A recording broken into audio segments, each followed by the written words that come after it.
Pengadilan Tipikor hari ini juga menggelar sidang kasus dugaan korupsi pengadaan laptop Chromebook di Kementerian Pendidikan Kebudayaan, Riset dan Teknologi dengan terdakwa mantan Mendikbudristek Nadiem Makarim.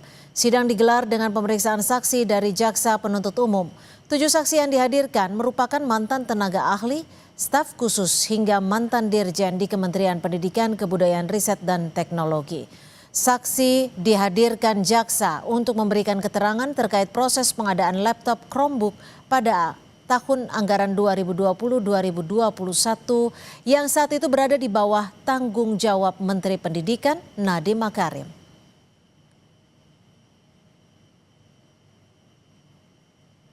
Rekomendasi itu yang saya membilang silahkan laksanakan. Ya. Dalam proses ini tadi ada perkataan mengenai menyuruh membeli laptop atau apa, saya tidak pernah melakukan itu dan tidak pernah melakukan perintah apapun dalam pembelian laptop. Di persidangan, Nadiem Makarim sempat bertanya ke salah satu saksi soal pernyataan saksi di BAP sekaligus melakukan klarifikasi mengenai salah satu rapat Kemendikbudristek yang berisi pemaparan dan rekomendasi laptop Chromebook. Sebelumnya, Nadiem Makarim didakwa menerima keuntungan pribadi sebesar 809 miliar rupiah dalam perkara dugaan korupsi program digitalisasi pendidikan di Kemendikbudristek tahun 2019-2022. Dalam dakwaannya, jaksa menyebut keputusan pengadaan laptop Chromebook dengan sistem operasi Chrome diambil hanya untuk kepentingan bisnis agar Google meningkatkan investasi penyetoran dana ke PT Aplikasi Karya Anak Bangsa yang didirikan Nadiem. Sekarang pertanyaan saya, mungkin saya klarifikasi. Pertanyaannya adalah, apakah di dalam paparan itu sudah ada rekomendasi konkret atau tidak dari tim? Kalau yang perbandingan itu sudah ada paparan satu slide, ini keunggulan Chromebook, ini keunggulan Windows. Ya.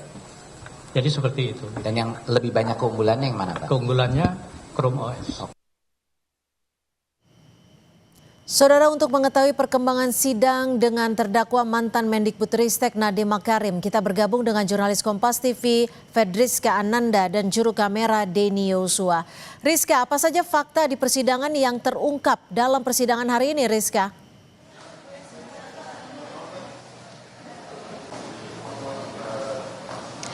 Ya, Cynthia, sebetulnya ada beberapa fakta yang menarik yang terungkap tadi dalam persidangan yang dilaksanakan oleh Pengadilan Tindak Pidana Korupsi di Jakarta Pusat, di mana kalau misalkan kami juga bagi dua klaster terkait dengan fakta yang diungkapkan oleh dua orang mantan dirjen PAUD dan juga pendidikan dasar menengah. Ini tadi dikatakan bahwa adalah terkait dengan kewenangan dari Yuristan ataupun staf khusus Nadiem Makarim ini terkait dengan melakukan kemudian mengakselerasikan begitu terkait dengan kebijakan-kebijakan Nadiem terhadap para pejabat-pejabat yang ada di bawah ataupun di Kementerian Pendidikan dan Ristek begitu. Di mana tadi dikatakan bahwa kebijakan Juristan ini cukup luas sehingga memang dianggap bahwa Juristan ini semacam satu kesatuan dengan Nadiem Makarim, sehingga apapun yang dikatakan oleh Juristan ini dianggap merupakan mandat dari Nadiem Makarim. Dan kedua adalah terkait dengan proses arah kajian pembuatan kebijakan Permendikbud tentang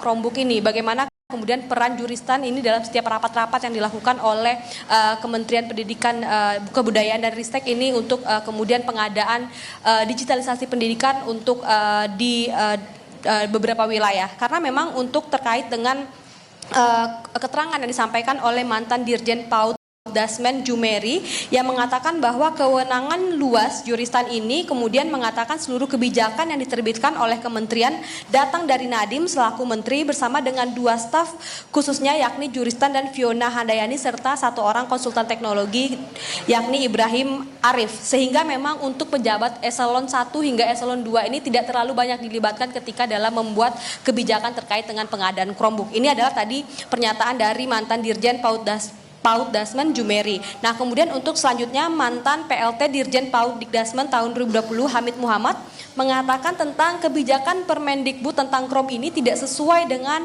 RPJMN, yang mana ini adalah merupakan rencana pembangunan jangka menengah nasional, yang mana berdasarkan keterangannya untuk digitalisasi pendidikan ini seharusnya diprioritaskan untuk daerah 3T, namun ternyata selama pelaksanaannya justru kemudian dipusatkan di daerah-daerah yang sudah terakses internet dengan baik dan juga perkotaan. Jadi memang ini tidak sesuai dengan RPJMN. Dan kemudian adalah pengadaan digitalisasi pendidikan ini dikunci ataupun pada spesifikasi produk berbasis Chromebook yang sebelumnya ini belum ada dilaksanakan pengadaan, sehingga memang dikatakan oleh 2 orang dirjen ini bagaimana kemudian pengadaan Chromebook ini sebagaimana sudah tadi dikatakan seperti meramu kopi yang sudah siap disajikan. Jadi memang untuk pengadaannya ini sudah disesuaikan begitu. Terkait dengan yang terakhir adalah terkait dengan pernyataan Juristan dalam salah satu rapat yang mengatakan bahwa ada feedback sebesar 30% dari Google. Tadi fakta ini diungkap oleh PLT Dirjen PAUD Dikdasmen tahun 2020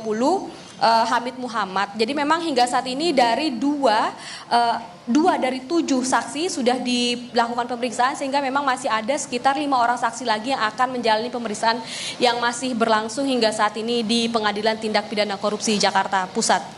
Cynthia. Baik, terima kasih atas laporan Anda. Fedriska Ananda, jurnalis Kompas TV melaporkan langsung dari Pengadilan Tipikor Jakarta.